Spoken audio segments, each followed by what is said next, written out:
Bonjour à tous, Honor m'a invité cette semaine à la soirée de lancement du Honor 8X en France et ça ressemblait à ça.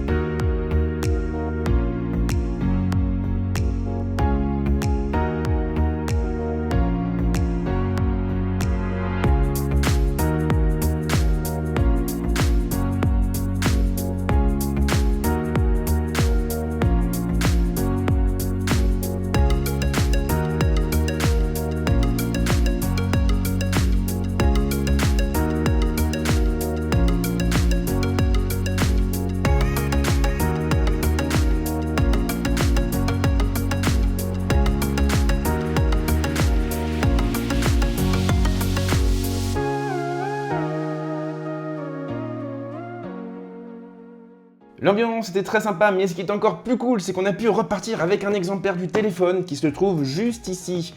Et du coup, en attendant mon test, on va attaquer directement avec cette prise en main. Et dans cette vidéo, nous allons nous pencher sur différentes choses. Après avoir présenté le packaging et les accessoires vendus avec le téléphone, on s'intéressera à son design et son ergonomie. Le test sera pour sa part mis en ligne d'ici une quinzaine de jours et il ira bien entendu beaucoup plus loin puisqu'il s'attaquera cette fois-ci au processeur, à l'écran, à l'autonomie, au capteur photo et à toutes les bricoles habituelles. Et on attaque directement avec le déballage du téléphone.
L'offre est donc assez complète au niveau du packaging, mais qu'en est-il du terminal? Eh bien justement, le moment est venu de nous pencher sur son design et son ergonomie. Le Honor 8X est assez lourd et imposant en main.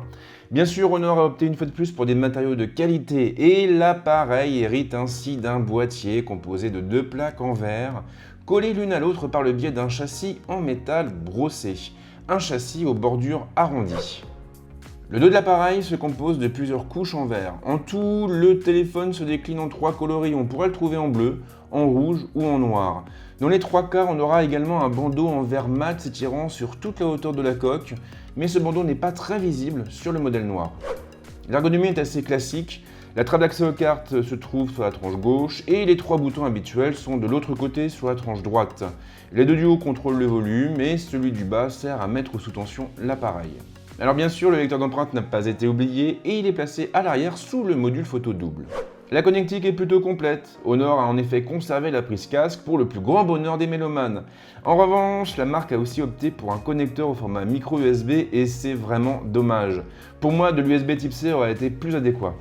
Le haut-parleur se trouve lui aussi sur la tranche inférieure et pour moi ce n'est franchement pas le meilleur emplacement parce que du coup lorsque vous tiendrez le terminal à l'horizontale pour regarder des vidéos, eh bien la paume de votre main viendra se calquer contre la grille et elle étouffera donc le son. L'écran est franchement dément. Honor a réduit au maximum les bordures entourant la dalle et du coup eh bien, cette dernière s'étire sur 91% de la surface du boîtier. Alors bien sûr on a une encoche qui regroupe le haut-parleur et la caméra frontale, mais elle est assez discrète et les autres capteurs ont été placés pour leur part sous la dalle. Sinon, eh bien, on a aussi un menton large de quelques millimètres en bas, mais ce dernier est finalement assez discret. En raison du prix de vente de l'appareil, un prix qui est calé à 249 € pour le premier modèle et à 299 € pour le second, Honor n'a pas été en mesure d'intégrer une dalle OLED à son appareil. Maintenant, après l'avoir testé pendant quelques heures, je peux vous dire que l'écran semble être de bonne facture. De manière générale, le Honor 8X est plutôt un beau produit. Alors c'est vrai que la version noire est assez classique, mais on a quand même des beaux matériaux, les finitions sont géniales et on sent directement la montée en gamme. Si le terminal est assez imposant, je le trouve finalement assez facile à manipuler de par son format. Honor a effectivement opté pour une dalle qui est allongée en longueur, ou plutôt en hauteur, et du coup on pourra manipuler assez facilement le téléphone d'une seule main sans craindre pour son équilibre. Alors c'est complètement subjectif, mais en ce qui me concerne, je trouve que le terminal est plus facile à utiliser qu'un iPhone XS Max par exemple, qui est beaucoup plus large.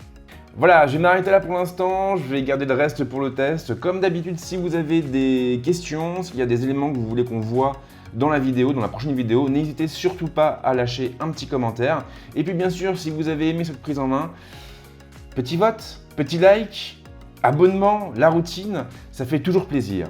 En tout cas, moi je vous souhaite de passer une très bonne semaine et je vous dis à très vite. Ciao!